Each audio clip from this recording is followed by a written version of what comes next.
The dinosaur that pooped the bed. The dinosaur that pooped the bed. The dinosaur that pooped the bed.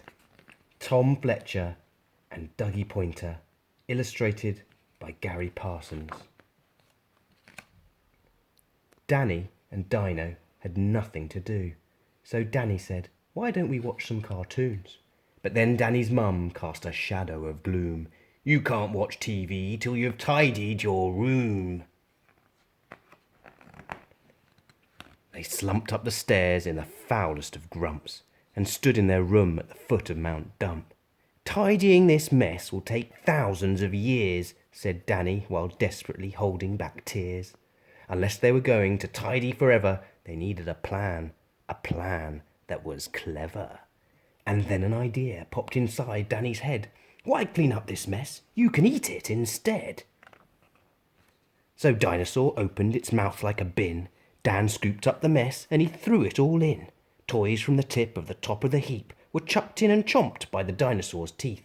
It chewed Danny's shoes. It could not get enough of teddies and cuddly stuff made of fluff.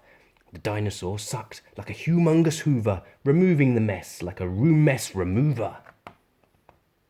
Vests, pants and socks and little toy soldiers. Dan laughed as he watched from the dinosaur's shoulders. His fluffy pet hamster, along with its cage, was swallowed in Dinosaur's mess-munching rage. It smushed the CDs, which, on reflection, were far from the greatest of record collections. So Dan didn't mind. It all had to go if they wanted to kick back and watch TV shows. In Dinosaur's head, the bed was a burger, as diamonds would look to the greediest burglar. In one dino bite, the bed disappeared. No mess left in sight. The whole room had been cleared. Not one piece of rubbish was left to consume. At last we can finally watch some cartoons. But Dinosaur's tum cast a shadow of doom. It was full to the brim with the mess of Dan's room. Dino was wedged in between floor and ceiling. It couldn't believe how full up it was feeling. It started to worry. It started to panic. Never before had it been more gigantic. The dinosaur's bottom was bigger than Norway, so big and so fat it was blocking the doorway. Then Dan started crying, his nose dripped with snot. They were stuck in their room and the TV was not.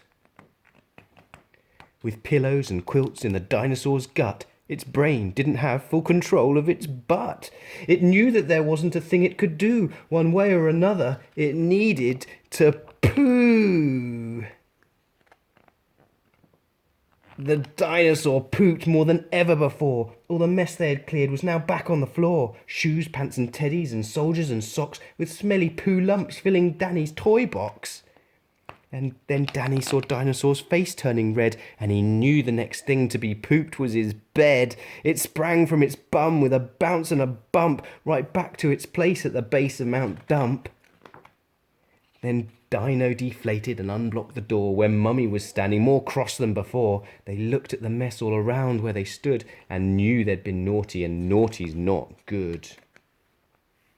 So they picked up their mops and mopped up the plops that covered the toys, the vests, pants and socks. If only they'd tidied their room as they should, they'd be watching TV, not wishing they could. So remember, next time you're in front of the telly, you can't watch cartoons if your bedroom is smelly.